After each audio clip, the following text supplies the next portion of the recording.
हमारा next concept है piggy bagging.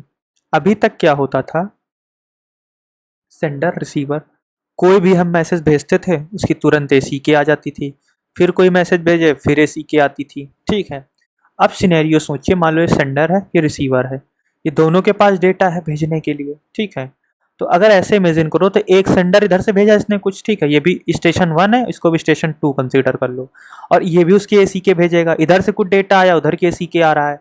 तो ये चीज देखो, एसीके ये अलग से भेजने में भी तो हमारा नेटवर्क यूटिलाइज हो रहा है।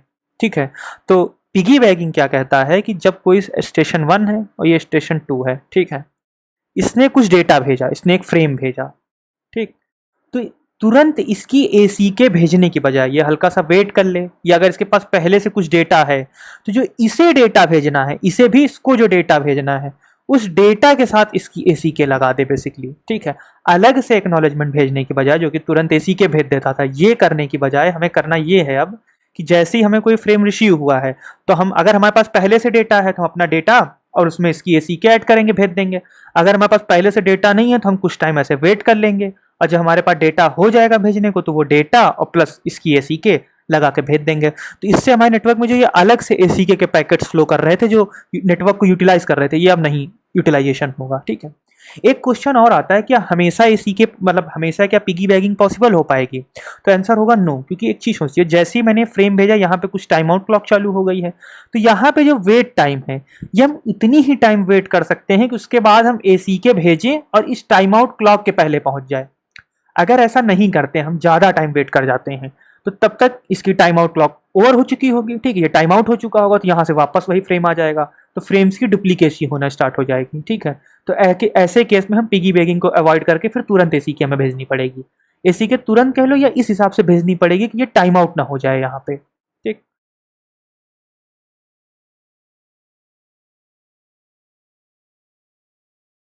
अब हम एक पिगी बैगिंग की इफिशियंसी कैलकुलेट करते हैं। तो पहले मैं एक सिंपल सा ब्लॉक डायग्राम इसका बना लेता हूँ। सेंडर 1, सेंडर 2, ठीक, इसने कोई फ्रेम भेजा, ठीक, इससे कुछ टाइम लगा होगा यहाँ पर ट्रांसमिट होने में, TT1, ठीक, इसको यहाँ तक प्रोपोगेट होने में टाइम कुछ लगा होगा, प्रोपोगेशन टाइम लगा होगा, वो है TP1। अब सपोज दैट इसके पास डेटा था, इसने अपना भी डेटा पैक किया और डेटा के साथ इसने ACK भेजी। ठीक, अब इसे भी ट्रांसमिट करने में कुछ टाइम लगा होगा, उसे हम TT2 ले लेते हैं, और इसे यहाँ पहुँचने में TP2 टाइम लगा। ठीक है, और हमारा यहाँ एक एजम्पशन है जो हम पहले भी लेके चल रहे थे कि जो हमारा ACK है, ठीक, ACK का जो पैकेट साइज है वो नेग्लिजिबल है। ठीक, यानी कि ACK जो अलग से हमने ऐड किया है उसी की वजह से ट्रांसमिशन टाइम पे कोई इफेक्ट नहीं पड़ेगा। ठीक है, तो हम उसे इग्नोर करते चल रहे हैं। अगर क्वेश्चन में कभी दिया हो कि ACK का कुछ साइज है, मतलब कुछ साइज आपको दे दिया गया हो, तब आप उसका भी ट्रांसमिशन टाइम कैलकुलेट करेंगे और फॉर्मूले में यूज करेंगे। ठीक है, अब इफिशियंसी का फॉर्मूला होता क्या था? Useful time upon cycle time. ठीक, अपनी कैलकुलेशन को इजी करने के लिए हम एक एजम्पशन और ले लेते हैं कि यहाँ पे जो पैकेट साइज सेंड हो रहे हैं, इधर से हो चाहे इधर से हो, वो सेम है। तो हम ये कह सकते हैं कि TT1 equals to TT2 equals to something TT। ठीक है, same goes with propagation time, TP1 equals to TP2 equals to TP।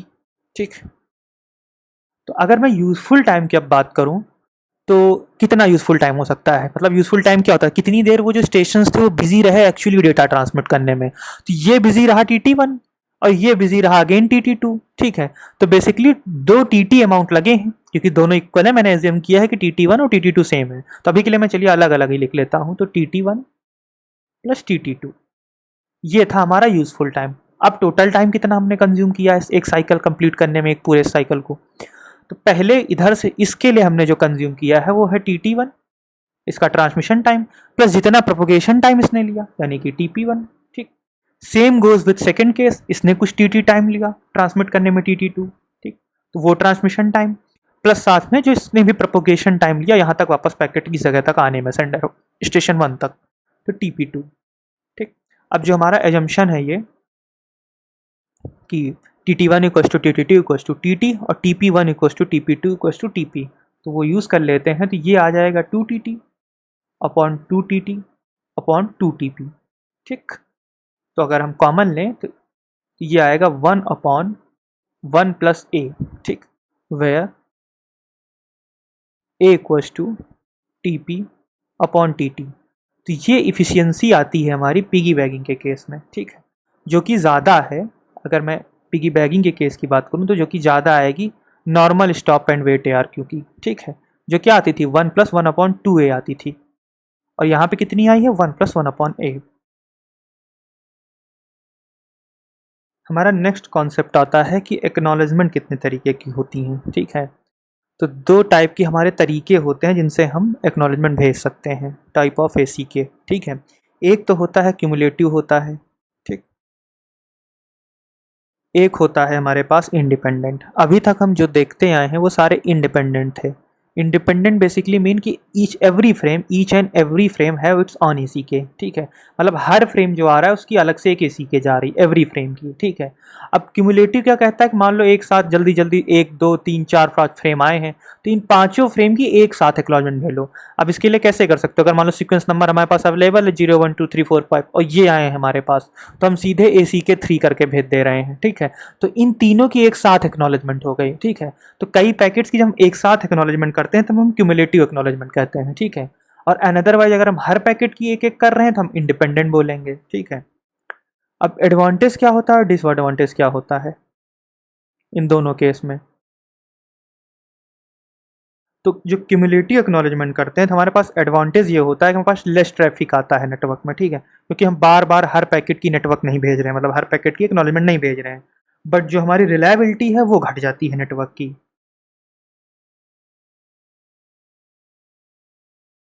ठीक, और वहीं अगर मैं इंडिपेंडेंट के केस में कहूँ तो ऑब्वियस है कि हाई ट्रैफिक आएगा, मतलब हर पैकेट की ACK आ रही है, बट क्योंकि अब हर पैकेट की हमें एक्नॉलेजमेंट मिल रही है तो ऑब्वियसली हमारा जो नेटवर्क हो जाएगा वो हाई रिलायबिलिटी का हो जाएगा। ठीक, फिर नेक्स्ट कॉन्सेप्ट हमारा आता है कि अगर हमें नेटवर्क में डुप्लीकेसी अवॉइड करनी है तो हम कितने नंबर ऑफ सीक्वेंस नंबर हमें अवेलेबल कराने पड़ेंगे। मतलब कि नेटवर्क में ऐसा ना हो जाए कि सेम सीक्वेंस नंबर के मल्टीपल पैकेट्स आ गए तो हम डिफरेंशिएट नहीं कर पाएंगे इन दोनों पैकेट में। ठीक है, तो ये अवॉइड करने के लिए हमें कितने number of sequence number available होने चाहिए। सो टू अवॉइड डुप्लीकेसी,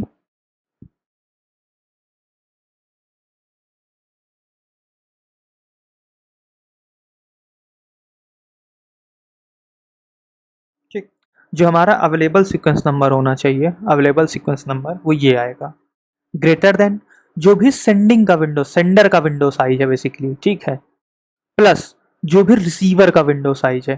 ठीक,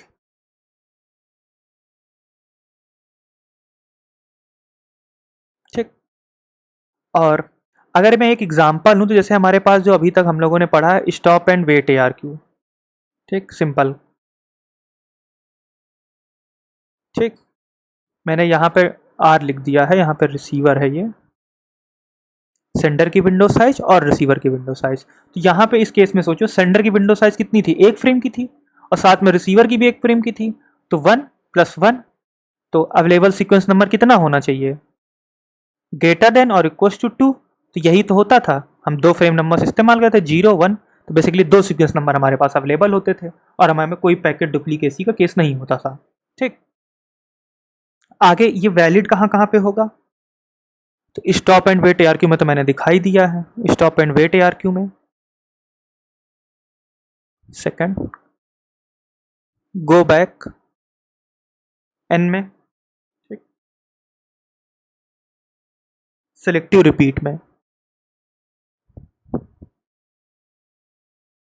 अब इसको हम प्रैक्टिकली कि ऐसा क्यों कर रहे हैं, मतलब इतने ही सीक्वेंस नंबर क्यों अवेलेबल हमें होने चाहिए, ये हम अभी आगे जब गो बैक एन पढ़ेंगे और स्लाइडिंग विंडो प्रोटोकॉल पढ़ेंगे तब हम प्रैक्टिकली ये इशू को देखेंगे कि कैसे ये हो रहा है एक्चुअली, क्यों हमने इतने ही लिए हैं।